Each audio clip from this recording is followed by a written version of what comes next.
Hello guys, welcome to another edition of Spoilers, when I talk about my favorite TV shows and tell you what I think. So this one is about The Arrow, Season 6, Episode 15, Doppelganger. This is, it was a good episode, pretty good. I liked it. I was surprised that they brought Roy Harper back. I actually have been waiting for that for a while. Roy Harper is awesome, and I was mad he left how he did.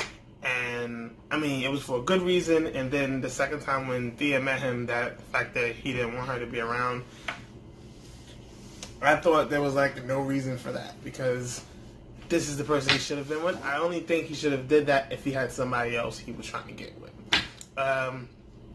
Apparently that was not the case when they said all that. Now, just to jump right into it, because everything I want to think or talk about for this is actually jumbled together. So, first of all, Laurel, I was correct, back alive, and now she's in the spotlight, and everybody thinks she's back alive. I'm curious, is she evil, or is she gonna be good? Because she keeps exhibiting good nature, and the fact that she wants to change and be with her father. But every time she's backed into a corner or even threatened, she always resorts back to her evil tendencies. So, is she following Diaz? Yes or no? I mean, she's in league with him right now, but I'm holding out for that she's undercover. And she is trying to bring him down, or not trying to be a bad person. I fully want to hope that she'll redeem herself to be with her father, because I think she truly does care about him and knows that he cares about her. I don't like that indication that she's afraid of Laurel. Laurel. Dinah. She's a better fighter than Dinah. Throughout the whole season when she was back, she was kicking Dinah's ass. Should I be cursing? Whatever. She's beating her every time they fought, only until that last time when she was super mad about things. So I don't think she should be afraid of her. Afraid of Diaz, maybe? I'll accept that, but not afraid of Dinah. Second, Roy Harper returns. I like that he returned. It does really seems like a setup to me. The fact that they didn't understand. It was a setup in the end. They wanted them to recover Roy, and they wanted all of that to happen. Because for me, from the beginning, when they said Roy Harper was their witness, I didn't think in any way, shape, or form Roy Harper would actually throw them under the bus. He loves Oliver and Thea. They are his, Thea's his family, but Oliver, yes, it's their family. They're his family. Okay, I had no reservations about that. Of course not. This is Roy Harper, the first Red Arrow. Arsenal, come on. He was not giving up Oliver. So, I thought, first I thought that it was a trap and that it really wasn't Roy Harper, that they were just trying to ambush them when they got there. And then it actually showed him, so it actually was Roy Harper. So, that's not the point of it. What is the point of that? I think there were 2 points of it. One, to get Laurel embedded deeper into the group, for them to get their trust, and for her to be able to maybe eventually join the group again and hope fight Diaz. But, to give him information. 2, to get rid of Thea. Oliver, as you saw before when he was going against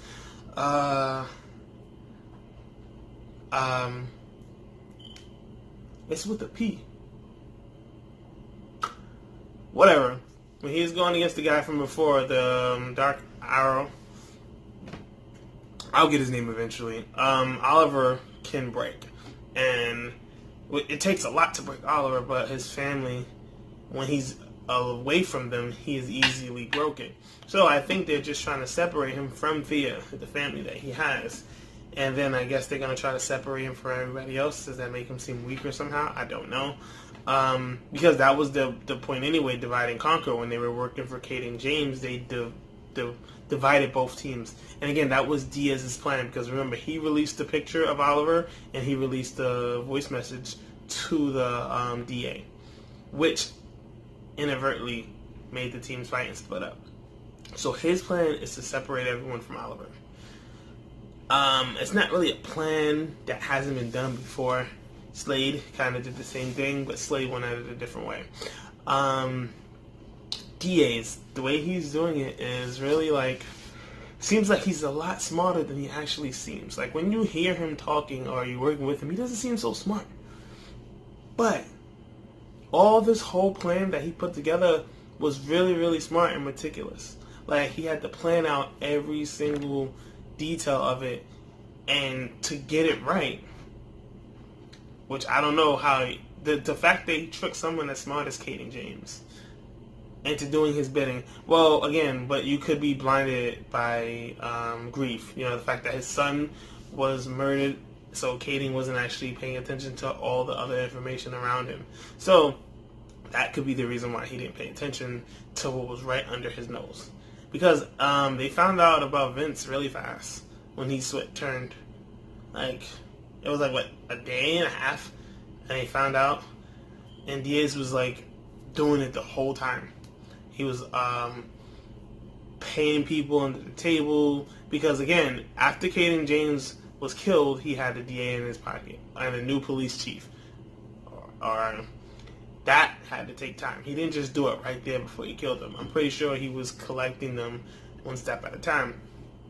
And Kaden James did not see none of that or have any ears. And especially the fact that he had the city gridlocked. So how did he not catch any of that? Which is crazy. And then the fact that Diaz used Kaden James like that. They said he had to know Kaden James personally, so it had to be somebody part of the group. But Diaz did it before he knew Kaden James. And they said that he had to know how Kaden James would react. So he would have to know that he was a hacker before he met him. So I actually think that the hacker friend that was helping them take down him in the end was working for Diaz. I don't know yet. Or if they don't prove that or show that, I think that's a loophole in the whole theory of Diaz being the bad guy. Because remember, they said the person who set him up had to know how he would react, which means they knew him. It didn't show any indication that Diaz knew him before any of this happens. So I think she is the traitor, which is why she helped them take down Kaden James, because he didn't want the city destroyed. So I think she's the bad guy. But she's still working with Felicity on that company, which they are no longer working with, which is terrific, because he doesn't want to be their friends anymore. Thea being back in action, next story. I'm going to just jump to the next because I'm going to be stuck on that for a while. Thea being back into action. I actually thought Thea could actually be back a long time ago. Even before the coma. But she just refused to because she doesn't want that bloodlust again. Sure. But again, that's my thing. The perfect thing for her and Roy, because they both went through the same thing, especially when he had the Mirakuru in his system. He can actually help her, which is why I think it's a good idea that Oliver said she should go with him. And I think with him, she would be able to actually fight and control that, because he's her safe zone, or her neutral ground, or her calming storm, whatever you want to call it. He's it for her. So I think she will be able to get back in the fighting game. But I don't think they're going to, because they're going to stay under the radar. But, yeah, I missed her being back in action because she's a great fighter. She learned a lot from Oliver. I think she can take Diggle. Even with the strength difference, she picked up Oliver's skills so fast and so well. As a fighter, or whoever's a stunt double for her, they look really good in the fight scene. So I think that Thea, she can take down Diggle in a fight. Yeah, you can see the love for her and Roy. And I'm surprised that when she got in the car with him that she didn't just leave. It was surprising. And Roy, he got a little stocky. I was actually watching him on Teen Wolf, and he wasn't even that big on Teen Wolf yet. So he got a little stocky. Not technically fat, but he got stocky. He got a little. He's been working out a little too, so I don't know. As far as Oliver not giving up the mantle of Green Arrow and Diggle being mad about it, yeah. Do you think you would have been able to handle all that by yourself, Diggle? Or take down everybody else? Like, even if he gave you back the mantle of the Hood, like you won it and you were good for 2 months. When Dinah and them came at you and came at your chip, if Oliver wasn't there, you guys would have lost and Laura would be dead completely right now. And then you wouldn't know anything about the money or about Roy Harper being back. So you guys need Oliver to be Oliver, because Oliver is the best Green Arrow. Because now all of a sudden it looks like Diaz is a great fighter. Don't know where that came from, because the first time they fought, he did it okay, but he still lost. But now it's looking like he's on a different level than he was before, which means he was holding back or he's been training. And I'm like, how'd he get like this so fast? I still don't think he should be able to beat Oliver, like, because him and Thea was going out a little bit, but she's not back to full par. He's gonna get out of jail, obviously, because he has all of them in his pocket. So I think for the next couple of episodes, they need to be careful. I'm surprised they actually didn't show the other team, but just Dinah, and the police corruption. But this is funny. Like, what message does it send about your city that you just uncorrupted your police force and got rid of all the corrupted cops, and then months later it's corrupted again, and even worse than it was before? So it just says that the cops in that city sucks, or the people, if you want to say that. They're so corruptible, so easily manipulated by money, that they will turn even when they're at a place which was just vetted for corruption. Which means that they're watching that place, but they still don't care. They're still willing to take the money to take that. It's bewilders the mind sometimes. So all in all, it was a good episode. I liked the episode. For this episode, you actually got to see, I guess, the smart side of Oliver. Because Oliver has only 2 levels, which is, I spoke about this a little bit, I guess, before. Charge in to save who he loves, and we can't take that risk because he don't love that person that much. So he was kind of caught in the middle. He wanted to save Roy, but he wanted to be smart about it. And that's rare to see Oliver. I don't remember if we've seen him do that before. But usually he's charging in. If you don't want to help me save them, I'll help save them myself. But he was like, we got to be smart about this. Because, like, if that was Thea in that room and them 30 guards was coming in, he would not have left. He would have fought. And he probably would have won. Or find a way to just, like, pull her out. Which is, they should have let her do that, obviously. I thought he should have just shot the arrow around both of them and pulled. And maybe he couldn't pull them all the way up like that, but you could have at least slung them down to the ground or something. I don't know. I'm just thinking of ways to get him out early. But they followed the plan anyway, fell into it, and Diaz's plan is still going.